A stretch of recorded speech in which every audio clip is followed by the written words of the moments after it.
Hello दोस्तों। आज बिहार दरोगा 2025 यूटेरिया का सेट नंबर 12 का डिस्कशन करेंगे, तो चलिए मेरे साथ जुड़े रहिए।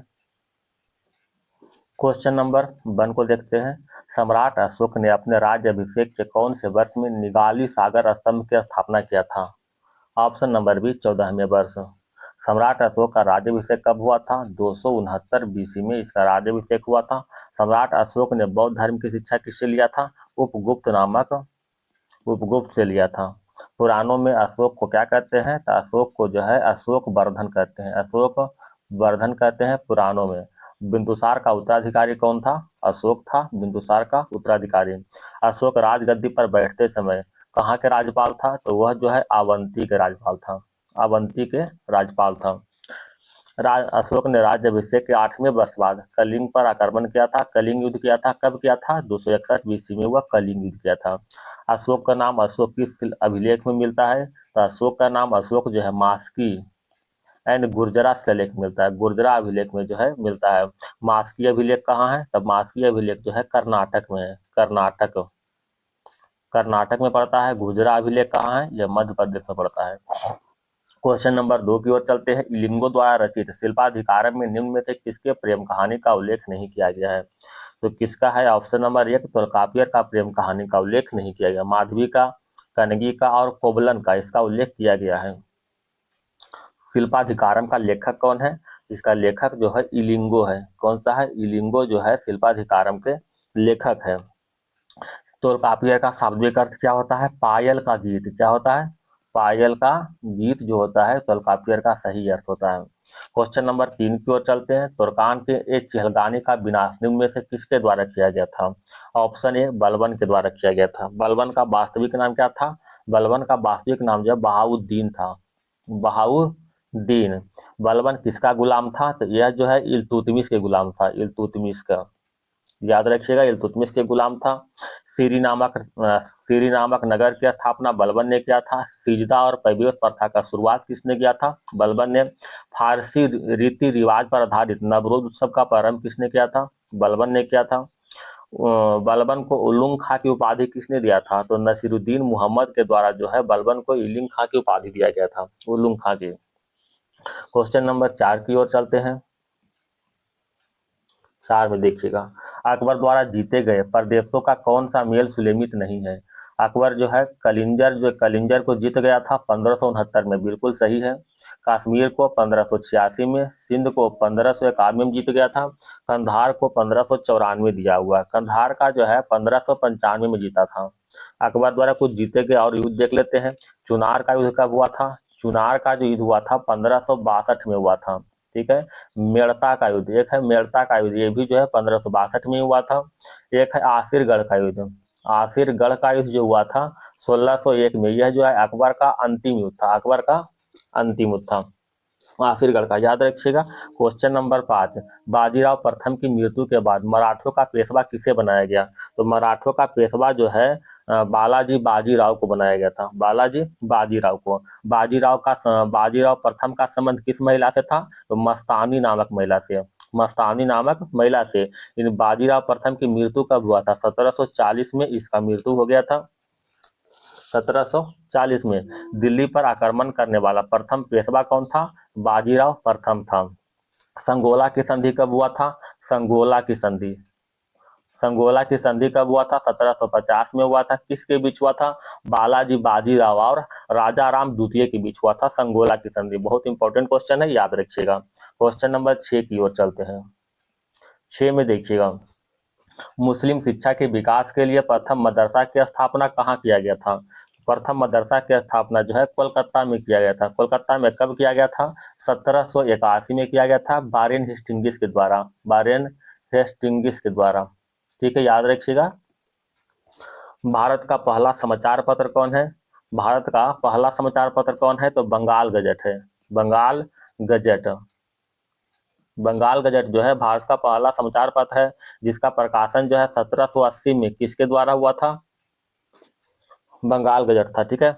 बनारस बनारस संस्कृत विद्यालय का संस्थापक कौन थे? बनारस संस्कृत विद्यालय का संस्थापक जो था जोनाथन डंकन थे। Jonathan Duncan.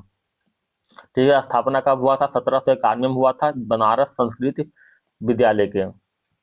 क्वेश्चन नंबर 7 की ओर चलते हैं। अवध किसान सभा का आयोजन कब किया गया था? अवध किसान सभा का आयोजन जो है 1920 में किया गया था। किसके द्वारा? बाबा रामचंद्र के द्वारा। बाबा रामचंद्र के द्वारा किया गया था, और एक जवाहरलाल नेहरू भी इसमें शामिल थे। क्वेश्चन नंबर, अच्छा, अवध किसान सभा के बाद देखिएगा कि बिहार प्रांतीय किसान, बिहार प्रांतीय किसान, बिहार प्रांतीय किसान सभा का आयोजन कब हुआ था? 1929 में हुआ था, बिहार प्रांतीय किसान सभा का आयोजन। एक है आंध्र प्रांतीय किसान सभा। आंध्र प्रांतीय किसान सभा का आयोजन कब हुआ था? 1928 में हुआ था। और अखिल भारतीय अखिल भारतीय किसान सभा का आयोजन कब हुआ था? 1936 में हुआ था। याद रखिएगा। एक और है संयुक्त प्रांत किसान सभा का आयोजन कब हुआ था? 1918 में संयुक्त प्रांत किसान सभा का आयोजन हुआ था। क्वेश्चन नंबर 8 देखिएगा, इसको हटाते हैं। क्वेश्चन नंबर 8 में क्या है? दास प्रथा पर प्रतिबंध किस गवर्नर जनरल के समय लगाया गया था? तो दास प्रथा का प्रतिबंध जो है, option number C, Ellenborough के समय में 1843 में। कब लगाया गया था? 1843 में। शारदा एक्ट किसने पारित किया था? तो शारदा एक्ट जो है इरविन के समय में। शारदा एक्ट किसके समय पारित हुआ था? इरविन के समय में। 1930 में पारित हुआ था शारदा एक्ट। सती प्रथा पर प्रतिबंध किसने लगाया था? सती प्रथा पर प्रतिबंध किसने लगाया था? रोक जो लगाया था, किसने लगाया था? 1829 में। 1829 में लगाया गया था। किसके द्वारा? विलियम बैटिक के द्वारा जो है लगाया गया था। एक है native marriage act. Native marriage act जो है कब पारित हुआ था? 1872 में पारित हुआ था, नॉर्थ बुक के समय में। बुक नॉर्थ बुक के समय में native marriage act. Question number 9 देखिएगा। अस्थायी क्रांति के सिद्धांत का प्रवर्तक किसे माना जाता है? अस्थायी क्रांति सिद्धांत का प्रवर्तक जो है ट्राट्स्की को मानते हैं। किसको मानते हैं? ट्राट्स्की। लाल सेना का गठन किसने किया था? लाल सेना का जो है गठन जो है ट्राट्स्की ने किया था। आधुनिक रूस का निर्माता कौन है? आधुनिक रूस का निर्माता आधुनिक रूस का निर्माता जो कौन है? स्टालिन है। रूसी साम्यवाद के जनक कौन है? बताइए। तो रूसी साम्यवाद का जनक जो है प्लेखानोव जो है रूसी साम्यवाद का जनक है। क्वेश्चन नंबर 10 देखते हैं। वर्ष 1942 में इंडियन इंडिपेंडेंस लीग की स्थापना किसके द्वारा और कहाँ किया गया था? तो इंडियन इंडिपेंडेंस लीग की स्थापना जो है रास बिहारी बोस के द्वारा जापान में किया गया था। जापान में। आजाद हिंद फौज की स्थापना कहाँ हुआ था? आजाद हिंद फौज की स्थापना भी जापान में हुआ था, 1942 में हुआ था। किसके द्वारा? रास बिहारी बोस के द्वारा हुआ था। ये बताइए इसी में कि आजाद हिंद फौज का विचार सर्वप्रथम किसके मन में आया? तो कैप्टन मोहन सिंह के मन में। कैप्टन मोहन सिंह के मन में जो आया था आजाद हिंद फौज का विचार। आजाद हिंद सरकार की स्थापना किसने किया था? तो आजाद हिंद सरकार की स्थापना जो है सुभाष चंद्र बोस ने किया था। कब किया था? 1943 में किया गया था। क्वेश्चन नंबर 11 देखते हैं। भारतीय राष्ट्रीय कांग्रेस के 1918 में आयोजित अधिवेशन में किस भारतीय महिला ने महिलाओं के मताधिकार देने के लिए प्रस्ताव को प्रस्तुत किया था? किसने किया था? ऑप्शन नंबर सी, सारला देवी चौधरानी ने किया था। सारला देवी चौधरानी ने। अच्छा, ये बताइए भारतीय राष्ट्रीय कांग्रेस की पहली महिला अध्यक्ष कौन था? तो एनी बेसेंट था। कब? कलकत्ता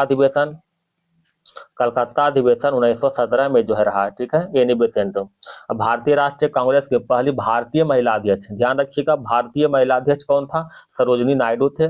कब थे? कानपुर अधिवेशन 1925 में थे। भारत की पहली महिला स्नातक कौन है? कदामिनी गांगुली है। क्वेश्चन नंबर 12 की ओर चले। साम्राज्यवाद एवं सैन्यवाद पूंजीवाद की जुड़वा संतान है, यह कथन किसका है? तो यह कथन जो है लाला लाजपत राय का कथन है। लाला लाजपत राय का। सुभाष चंद्र बोस का कुछ नारा बताइएगा। तुम मुझे खून दो, मैं तुम्हें आजादी दूंगा। जय हिंद का नारा, जय हिंद। और एक है दिल्ली चलो। ठीक है, दिल्ली चलो, ये सुभाष चंद्र बोस का नारा है। एम एन राय की पुस्तक India in transition, India in transition का लेखक कौन है? M N Roy. The future of India, the future of India politics का लेखक कौन है? M N Roy. Question number 13, राष्ट्रीय महिला कोष की स्थापना कब किया गया था? ऑप्शन नंबर बी, मार्च 1993 में किया गया था। मार्च 1993 में 8वीं पंचवर्षीय योजना के दौरान किया गया था। कब किया गया था? 8वीं पंचवर्षीय योजना के दौरान किया गया था। 8वीं पंचवर्षीय योजना की अवधि क्या है? 1992 से 1997 है। क्वेश्चन नंबर 14 देखते हैं, शहरी और ग्रामीण क्षेत्रों के लिए अलग अलग कैलोरी की मात्रा किस समिति ने निर्धारित किया है? तो यह निर्धारित जो है किसने किया है? बाई के अलग समिति ने इसको निर्धारित किया है। बाई के अलग समिति की स्थापना कब हुआ था? 1979 में हुआ था। गरीबी से संबंधित कौन कौन समिति है? लकड़वाला समिति, सुरेश तेंदुलकर समिति और दांडेकर समिति। ये तीनों समिति जो है गरीबी से संबंधित है।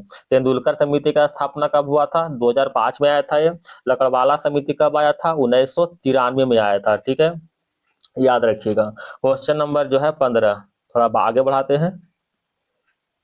दोस्तों अगर वीडियो पसंद आता हो तो कृपया वीडियो को लाइक और सब्सक्राइब जरूर करें। क्वेश्चन नंबर 15 देखते हैं, रेपो दर से तात्पर्य क्या है? रेपो दर से तात्पर्य क्या है? कहता है कमर्शियल बैंक रिजर्व बैंक से जिस ब्याज पर ऋण प्राप्त करता है उसे रेपो दर कहते हैं। यानी वाणिज्य बैंक या फिर कमर्शियल बैंक जिस दर से आरबीआई उसको ऋण देगा उसको जो है रेपो दर कहते हैं। ये जो ऋण जो है याद रखिएगा केवल अल्पकालीन के लिए मिलता है, अल्पकालीन के लिए। और वो भी जो है रेपो दर में ऋण जो मिलता है वाणिज्य बैंक को सरकारी प्रतिभूति के बदले मिलता है। ऐसा ही नहीं मिलता, डायरेक्ट नहीं मिलेगा, उसे कुछ ना कुछ देना पड़ेगा, सरकारी प्रतिभूति के बदले मिलता है। एक होता है बैंक दर, ये तो हुआ रेपो दर। एक होता है बैंक दर। बैंक दर में क्या होता है? आरबीआई ऋण देगा, आरबीआई जो है आरबीआई ऋण तो देगा, वाणिज्य बैंक को ऋण देगा, लेकिन जो है दीर्घकालीन के लिए देगा। ठीक है, दीर्घकालीन के लिए देगा, उसको कहेंगे बैंक दर कहते हैं। इसमें जो है अल्पकालीन के लिए है, बैंक दर में जो है दीर्घकालीन के लिए मिल सकता है। ठीक है, एक होता है रिवर्स रेपो दर। रिवर्स रेपो दर क्या होता है? इसमें जो है आरबीआई खुद ही ऋण लेगा, किससे? वाणिज्य बैंक। यानी वाणिज्य बैंक जो है आरबीआई में पैसा रखेगा और आरबीआई जो है उसको जिस दर पर भी अपना लेना है उस दर पर लेगा उसको आरबीआई, है ना, तो उसको जो है रिवर्स रेपो दर कहेंगे। क्वेश्चन नंबर 16 की ओर चलते हैं। अगर समझ में नहीं आए तो फिर से बोलिएगा, उसको हम फिर से बताएंगे, कमेंट में बताइएगा। क्वेश्चन नंबर 16, भारतीय बीमा विनियामक और विकास प्राधिकरण का मुख्यालय कहाँ स्थित है? इसका मुख्यालय जो है मुंबई में स्थित है। सॉरी, मुंबई में नहीं, हैदराबाद में स्थित है, हैदराबाद में। अच्छा, आरबीआई का मुख्यालय कहाँ है? आरबीआई का मुख्यालय मुंबई में। एलआईसी का मुख्यालय कहाँ है? दोनों का मुख्यालय जो है मुंबई में। एलआईसी की स्थापना कब हुआ था? 1956 में। ठीक है, एक है भारतीय लघु उद्योग विकास बैंक। भारतीय लघु उद्योग विकास बैंक का मुख्यालय कहाँ है? लखनऊ। याद रखिएगा, लखनऊ में है भारतीय लघु उद्योग विकास बैंक का मुख्यालय। क्वेश्चन नंबर 17, 17 में देखिएगा थोड़ा। 17 में एथिलीन को किस वर्ष हार्मोन के रूप में प्रमाणित किया गया है? तो एथिलीन को जो है कब प्रमाणित किया गया है? ऑप्शन नंबर बी, 1962 में इसको प्रमाणित किया गया है। एथिलीन क्या है? यह जो एक गैसीय रूप में पाया जाने वाला हार्मोन है जो क्या करता है? फसलों को पकाने में, जो फसलों को पकाने में मदद करता है। समझ गए होंगे। क्वेश्चन नंबर 18, कोढ़ बीमारी निम्न में से शरीर के किस अंग को प्रभावित करता है? तो कोढ़ बीमारी जो है ऑप्शन नंबर 1, तंत्रिका तंत्र को प्रभावित करता है। कोढ़ बीमारी किससे होता है? माइक्रोबैक्टीरियम लेप्रोसी के द्वारा होता है। माइक्रोबैक्टीरियम, माइक्रोबैक्टीरियम लेप्रोसी के द्वारा होता है कोढ़ बीमारी। क्षय रोग से कौन सा अंग प्रभावित होता है? तो क्षय रोग से फेफड़ा को प्रभावित होता है। डिप्थीरिया से प्रभावित अंग कौन सा है? श्वास नली है। सोने का बीमारी, सोने का बीमारी से क्या होता है? मस्तिष्क होता है, मस्तिष्क को प्रभावित करता है सोने का बीमारी। कालाजार, कालाजार किसको प्रभावित करता है? अस्थि मज्जा को, अस्थि मज्जा को जो है कालाजार प्रभावित करता है, याद रखिएगा। आंत, ये जो है पेचिस, पेचिस से आंत प्रभावित होता है, पेचिस से। क्वेश्चन नंबर 19 देखिएगा, काकरापारा परमाणु विद्युत गृह की स्थापना कितनी मेगावाट के है? तो ये जो है ऑप्शन नंबर बी, 220 मेगावाट के हैं, 220 मेगावाट। काकरापारा की स्थापना कब हुआ था? 1993 में। कहाँ हुआ था? सूरत में इसकी स्थापना हुआ था। क्वेश्चन नंबर 20 चलते हैं। 20 में देखिएगा, कुछ शब्दावली है। बोगी और कैडी शब्दावली का संबंध किस खेल से है? आप जानते होंगे गोल्फ से है। गोल्फ के कुछ शब्दावली और देखते हैं। ईगल, कौन सा है? Eagle. Post, birdie, birdie check, checkmate, ये सभी जो है गोल्फ का शब्दावली है। टेक डाउन और रिवर्सल किसका शब्दावली है? कुश्ती का है, टेक डाउन और रिवर्सल। ठीक है, सॉरी, एक हम गलत बोल दिए, चेकमेट। बर्डी चेक और चेकमेट ये दोनों जो है शतरंज से है, और चेकमेट जो है शतरंज से है। चेकमेट, ठीक है, याद रखिएगा, शतरंज से। हम गोल्फ बोल दिए थे, सॉरी। क्वेश्चन नंबर 21, अवामी लीग पार्टी का संबंध किस देश के राजनीतिक दल से है? तो ये जो है ऑप्शन नंबर डी, बांग्लादेश के राजनीतिक दल से है। ठीक है, क्वेश्चन नंबर 22, प्रतिवर्ष विश्व आयकर दिवस कब मनाते हैं? तो प्रतिवर्ष जो है विश्व आयकर दिवस 24 जुलाई को मनाते हैं, 24 जुलाई को। विश्व जनसंख्या दिवस कब मनाते हैं? विश्व जनसंख्या दिवस मनाते हैं 11 जुलाई को मनाते हैं। नेल्सन मंडेला अंतर्राष्ट्रीय दिवस कब मनाते हैं? 18 जुलाई को मनाते हैं नेल्सन मंडेला अंतर्राष्ट्रीय दिवस। कारगिल दिवस कब मनाते हैं? 26 जुलाई को। विश्व हेपाटाइटिस दिवस 28 जुलाई को मनाते हैं। अंतर्राष्ट्रीय बाघ दिवस 29 जुलाई को। ठीक है, विश्व जनसंख्या दिवस 11 जुलाई, नेल्सन मंडेला अंतर्राष्ट्रीय दिवस 18 जुलाई, कारगिल विजय दिवस 26 जुलाई, और विश्व हेपाटाइटिस दिवस 28 जुलाई, अंतर्राष्ट्रीय बाघ दिवस 29 जुलाई। ठीक है, क्वेश्चन नंबर आगे देखते हैं। क्वेश्चन नंबर 23 देखते हैं।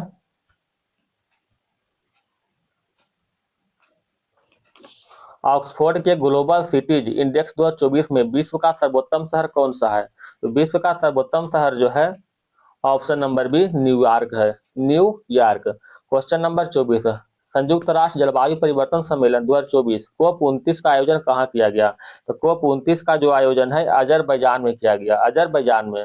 ब्राजील में जो है कोप 30 का आयोजन होगा, कोप 30 का जो आयोजन होगा ब्राजील में होगा। ठीक है, क्वेश्चन नंबर 25, तर्कस सैन्य अभ्यास का 7वां संस्करण भारत और किस देश के बीच आयोजित हुआ? तो तर्कस जो है भारत और अमेरिका के बीच संपन्न हुआ। इसका आयोजन कहाँ हुआ था? आयोजन जो है, आयोजन कोलकाता में हुआ था, कोलकाता में इसका आयोजन हुआ था। यह जो थल सेना का अभ्यास है, थल सेना का। ठीक है, क्वेश्चन नंबर 26, विश्व प्रेस स्वतंत्रता दिवस किस तिथि को मनाते हैं? तो ये जो मनाते हैं 3 मई को मनाते हैं, विश्व प्रेस स्वतंत्रता दिवस मनाते हैं। विश्व प्रेस स्वतंत्रता सूचकांक में भारत का स्थान कौन सा है? तो स्वतंत्रता सूचकांक में भारत का स्थान 159वां नंबर पर है। ठीक है, विश्व रेड क्रॉस दिवस कब मनाते हैं? 8 मई को मनाते हैं विश्व रेड क्रॉस दिवस। विश्व प्रवासी पक्षी दिवस 11 मई को मनाते हैं। अंतर्राष्ट्रीय जैव विविधता दिवस 22 मई को मनाते हैं। विश्व फुटबॉल दिवस 25 मई को मनाते हैं। ठीक है, विश्व स्वतंत्र वीर गौरव दिवस, स्वतंत्र वीर गौरव दिवस 28 मई को मनाते हैं। विश्व रेड क्रॉस दिवस 8 मई, विश्व प्रवासी पक्षी दिवस 11 मई, अंतर्राष्ट्रीय जैव विविधता दिवस 22 मई, विश्व फुटबॉल दिवस 25 मई, स्वतंत्र वीर गौरव दिवस 28 मई। ठीक है, क्वेश्चन नंबर 27 की ओर चले। केंद्रीय बजट 2024-25 में आंध्र प्रदेश पुनर्गठन अधिनियम के तहत आंध्र प्रदेश को कितने करोड़ रुपए के आवंटन किया गया था? तो ऑप्शन नंबर 1, 15,000 करोड़ रुपए को आंध्र प्रदेश को आवंटन किया गया था। क्वेश्चन नंबर 28 देखिएगा, कहता है एसबीआई का अध्यक्ष हाल में ही किसे नियुक्त किया गया है? एसबीआई के जो अध्यक्ष है चेल्ला श्रीनिवासलू शेट्टी, इसको नियुक्त किया गया था। एसबीआई का स्थापना कब हुआ था? 1955 में इसका स्थापना हुआ था। इसका जो हेडक्वार्टर कहाँ है? तो हेडक्वार्टर जो है मुंबई में है, याद रखिएगा, मुंबई में इसका हेडक्वार्टर है। क्वेश्चन नंबर 29, गुजरात के भावनगर जिले में स्थित कौन सा शहर मांसाहारी भोजन पर प्रतिबंध लगाने वाला दुनिया का पहला शहर बन गया है? तो ये बना है ऑप्शन नंबर सी, पालिताना शहर बना है। पालिताना शहर जो है जैन तीर्थ के लिए प्रसिद्ध है, याद रखिएगा, जैन तीर्थ के लिए पालिताना शहर प्रसिद्ध है। क्वेश्चन नंबर 30 में देखिएगा कि हाल ही में किस राज्य द्वारा शिक्षित बेरोजगार युवाओं को आर्थिक सहायता प्रदान करने के लिए लाडला भाई योजना की शुरुआत किया गया है? तो लाडला भाई योजना का शुरुआत महाराष्ट्र सरकार द्वारा, महाराष्ट्र सरकार के द्वारा किया गया है। इस योजना का उद्देश्य क्या है? इस योजना के तहत जो है डिप्लोमाधारी को 8,000, डिप्लोमाधारी को 8,000 तथा ग्रेजुएट को जो है 10,000 मासिक वेतन दिया जाएगा। ठीक है, क्वेश्चन नंबर 31, हाल ही में किस भारतीय को अंतर्राष्ट्रीय ओलंपिक समिति का दूसरे कार्यकाल के लिए सर्वसम्मति से सदस्य चुना गया है? किसको चुना गया है? Option number D, Nita Ambani को चुना गया है। अंतर्राष्ट्रीय ओलंपिक समिति का अध्यक्ष कौन है? Thomas Bach. थॉमस बाक जो है इसका अध्यक्ष चुना गया है, थॉमस बाक। इसका स्थापना कब हुआ था? 23 जून 1894 को इसका स्थापना हुआ था। ठीक है, हेडक्वार्टर कहाँ है? लुसाने। लुसाने जो है इसका हेडक्वार्टर है। क्वेश्चन नंबर 32, बिहार विधान परिषद के उपसभापति किसे नियुक्त किया गया है? किसे नियुक्त किया गया? ऑप्शन नंबर बी, राम बचन राय को बिहार विधान परिषद के उपसभापति नियुक्त किया गया है। क्वेश्चन नंबर 33, भारत का पेरिस पैरा ओलंपिक में अब तक सबसे सफल प्रदर्शन रहा है, जिसमें भारत ने कुल कितने पदक जीते हैं? भारत ने टोटल जो है 29 पदक जीते हैं, जिसमें से 7 गोल्ड है, 9 सिल्वर और क्या है एक 9 7 16 और 12 जो है 16 13 जो है क्या है ब्रॉन्ज है। ठीक है, 7 गोल्ड 9 सिल्वर और 13 जो है ब्रॉन्ज है। पेरिस पैरा ओलंपिक जो है 17वें नंबर का था, जिसमें भारत का स्थान रहा है, इंडिया का स्थान कौन सा रहा है? 18वां स्थान रहा है। ठीक है, प्रथम स्थान में कौन सा रहा है? चीन। प्रथम स्थान में चीन रहा है 217 पदक के साथ। दूसरा स्थान पर ब्रिटेन रहा है, याद रखिएगा, ब्रिटेन कितना पदक के साथ? 120 पदक के साथ ब्रिटेन रहा है। शुभंकर क्या इसका है? तो शुभंकर जो है फ्रिजियन टोपी है। उद्घाटन समारोह का ध्वजवाहक कौन था भारत की ओर से? तो एक था सुमित आंतिल और कौन था? भाग्यश्री जाघव। ठीक है, एक समापन समारोह में कौन था? तो समापन समारोह में था हरविंदर सिंह और प्रीतिपाल। हरविंदर सिंह एंड प्रीतिपाल था ना, प्रीतिपाल। ठीक है, यहाँ से हर लिए, यहाँ से प्रीत, तो हरप्रीत इसको पढ़ सकते हैं, हरप्रीत। हरविंदर सिंह और प्रीतिपाल। सेफ मिशन कौन था? तो सत्य प्रकाश सागवान जो था सेफ मिशन था। भारत के लिए पहला स्वर्ण पदक किसने जीता? तो अवनी लखेरा ने भारत के लिए पहला स्वर्ण पदक जीता। ठीक है, ध्यान रखिएगा। क्वेश्चन नंबर आगे की ओर चले। 34 में 1 मिनट ट्रैफिक प्लान किस शहर में लागू किया गया है? किस शहर में लागू किया गया है 1 मिनट ट्रैफिक प्लान? शिमला में। कहाँ लागू किया गया है? शिमला में। ये प्लान जो है ट्रैफिक जाम से निपटने के लिए बनाया गया है। एचपी की राजधानी कौन है? एचपी की राजधानी हिमाचल प्रदेश के शिमला राजधानी हो गया। सीएम कौन है यहाँ के? सुखविंदर सिंह। राज्यपाल कौन है? शिव प्रताप शुक्ल जो है राज्यपाल है। शिव प्रताप शुक्ल जो है राज्यपाल है एचपी के। क्वेश्चन नंबर 35, हाल ही में भारत के अडानी समूह ने किस देश के दार एस सलाम बंदरगाह पर कंटेनर टर्मिनल 2 के लिए 30 वर्ष का पट्टा हासिल किया है? तो किसने हासिल किया? ऑप्शन नंबर 1, तंजानिया ने हासिल किया है। तंजानिया की राजधानी कौन है? डोडमा राजधानी तंजानिया का है। अच्छा, अफ्रीका के सबसे ऊंचा पर्वत शिखर किलिमंजारो कहाँ स्थित है? तंजानिया में स्थित है। अफ्रीका के सबसे ऊंचा पर्वत शिखर किलिमंजारो, ठीक है, तंजानिया में स्थित है। क्वेश्चन नंबर 36, खीर भवानी मेला किस राज्य में मनाया जाता है? तो खीर भवानी मेला जो है जम्मू कश्मीर में मनाया जाता है। राज महोत्सव कहाँ होता है? राज महोत्सव उड़ीसा में। राज महोत्सव जो है उड़ीसा मनाया जाता है। हेमिस महोत्सव जो है लद्दाख में मनाते हैं। ठीक है, लद्दाख में। अंबुबाची महोत्सव जो है असम में मनाते हैं। क्वेश्चन नंबर 17, संयुक्त राष्ट्र के आर्थिक एवं सामाजिक मामलों की विभाग द्वारा जारी विश्व जनसंख्या संभावना रिपोर्ट 2024 के अनुसार 2024 में भारत की जनसंख्या कितनी है? तो कितनी जनसंख्या इसका है? 1.45 अरब। 1.45 अरब। विश्व के सबसे अधिक जनसंख्या वाला देश कौन बन गया है? भारत बन गया है। क्वेश्चन नंबर 38, संपूर्णता अभियान की शुरुआत किसके द्वारा किया गया है? संपूर्णता अभियान का शुरुआत जो है नीति आयोग के द्वारा किया गया है। नीति आयोग की स्थापना कब हुआ था? 1 जनवरी 2015 को इसका स्थापना हुआ था। क्वेश्चन नंबर 39, हाल ही में भारत सरकार द्वारा fauna of India checklist portal launch किया गया, यह किससे संबंधित है? यह जो है वन्य जीव से संबंधित है। वन्य जीव से संबंधित है। क्वेश्चन नंबर 40, जुलाई 2024 में किस देश के सुलावेसी द्वीप पर पुरातत्वविदों द्वारा दुनिया का सबसे पुरानी गुफा की खोज किया गया था?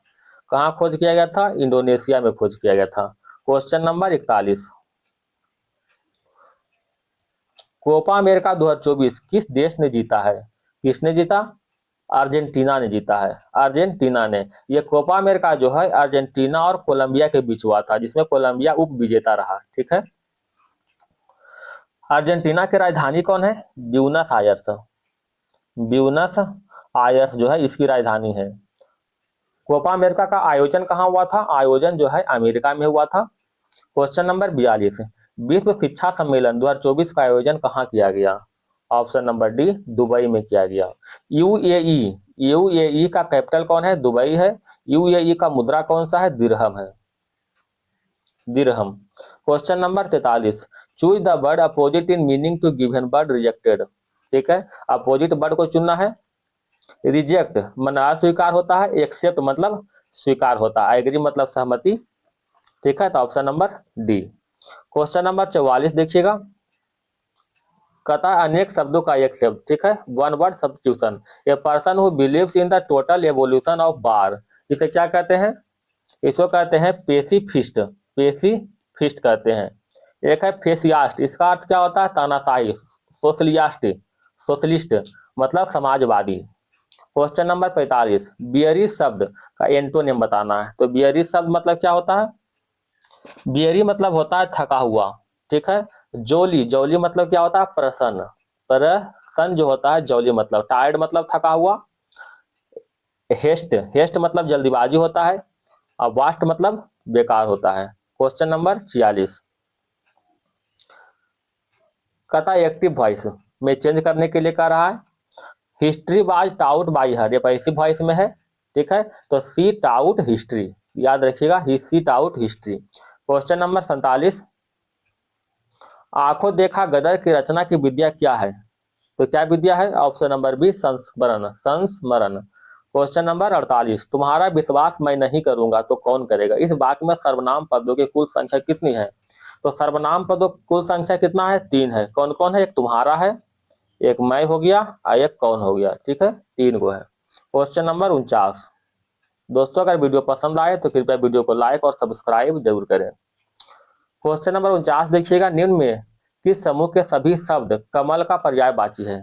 तो कमल का पर्यायवाची कौन सा है बताइएगा? Option number C, Saroj, Pankaj और अरविंद, ये सब जो है कमल का पर्यायवाची शब्द है।